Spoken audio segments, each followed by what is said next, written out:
This segment brought to you by Kingstar Farm. Time to Rein, new in 2021. On Thoroughbreds Go, we try to bring you as many different ideas about rehoming thoroughbreds as we can. And this week we look at the work being done by Racing SA in South Australia. Thoroughcare SA looks to support riders taking on thoroughbreds and encourage their use in a variety of roles around the state. Gates open, they're off and racing. Instant celebrity, and she'll take the Tab Classic brilliantly. But good idea, this year he takes the cup.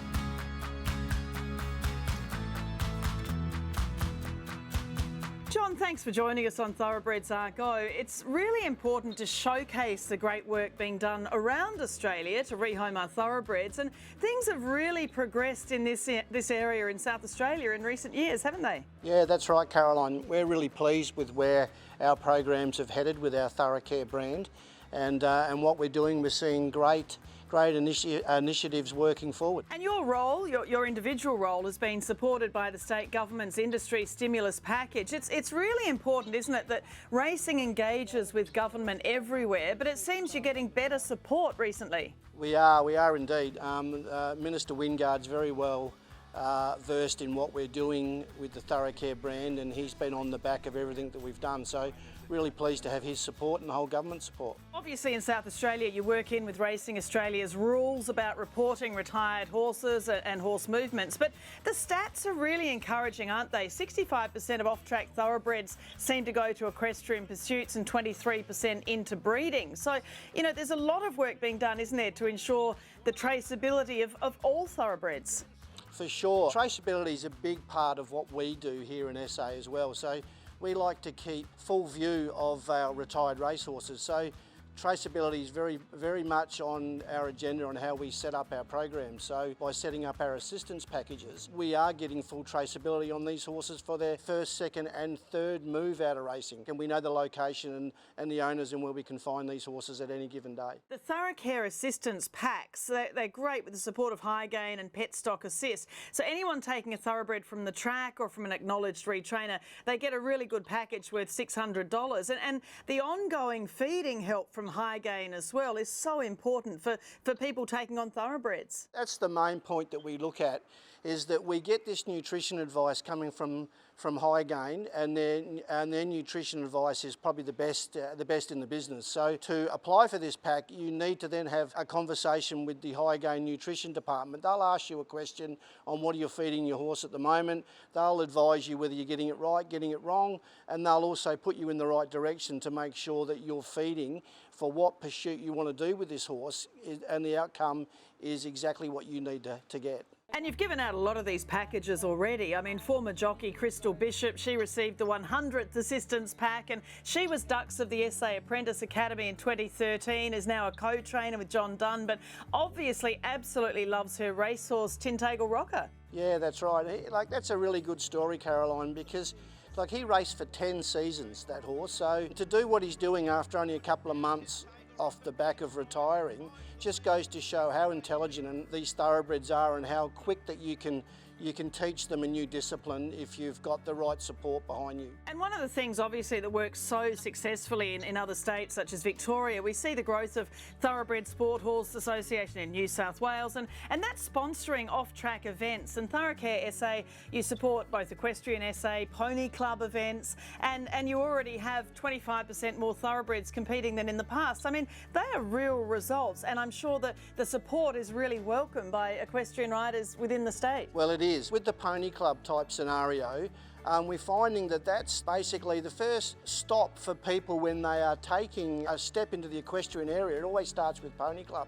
So if we can find that we can promote the thoroughbred as a Pony Club horse, that's the embryo stage for people that are going to compete in higher type events later on. But you always start at ground level, and what we're getting now is the Pony Club national state titles a few months ago Monarto, there was 25% of the total horses were thoroughbreds, which is exceptional. So we're seeing that. So I think that the programs that we're putting in place are moving in the right area. Well, they certainly are, and I really like the free training that you offer to help people taking on thoroughbreds. I mean, as with any breed, there are specifics that people need to know about thoroughbreds away from racing.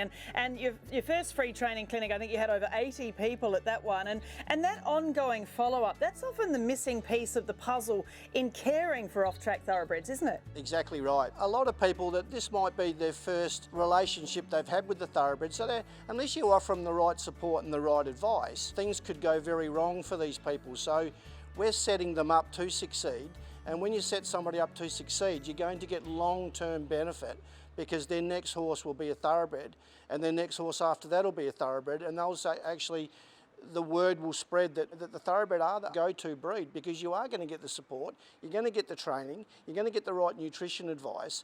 So there's a lot of ticks. So where do you get your inspiration from in South Australia? I mean, there are so many great programs around the world. There's the Thoroughbred Equine Makeover in Kentucky. The International Federation for the Aftercare of Racehorses, or IFAR, has lots of info as well. Where do you actually sort of come up with the plans of what you want to do in South Australia?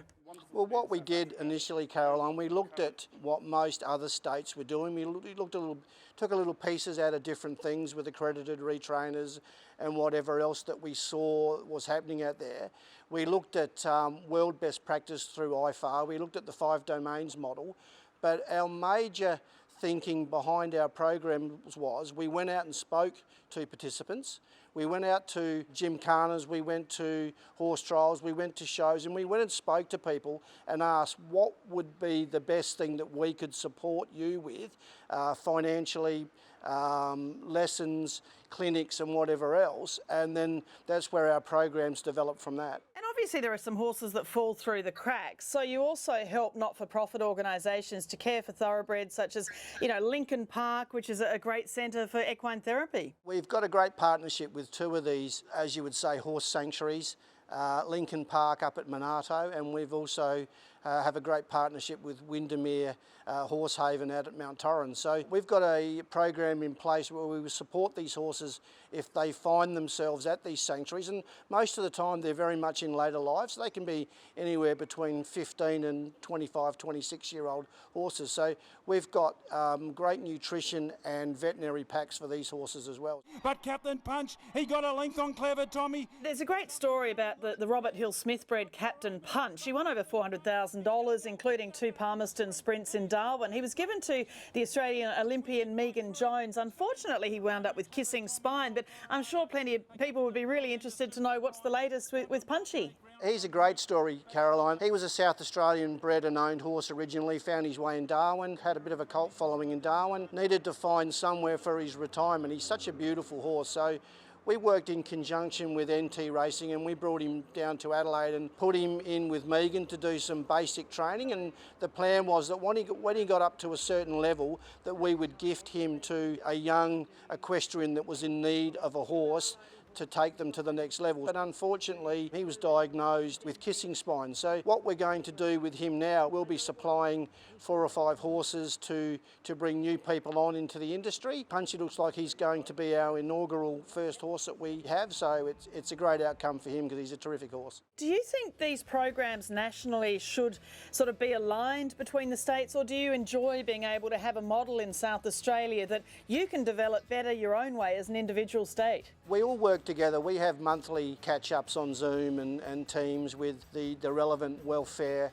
managers in all the states. So we throw ideas out. But the biggest thing is that certain states are working with quite a lot less budget than what other states are. So we have to put programs in place that work around our budget. You know, we're only working off 1% of prize money, which South Australia doesn't generate the same sort of income as New South Wales or Victoria. So our programs need to sort of fit in for what we can spend, and we need to see that spend is getting the right outcome for the horse. And what are your priorities in the next 12 months, say, regarding the care of thoroughbreds away from racing in South Australia? Everything we do is to make sure that the horse gets the right outcome for his welfare needs. So everything stems back from there. So I think we're heading in the right direction. We can see more thoroughbreds going into off-the-track pursuits because we're offering the right pathways. Overall, the welfare of the horse before it starts training, whilst it's in training, and when it's retired is first and foremost in our mind.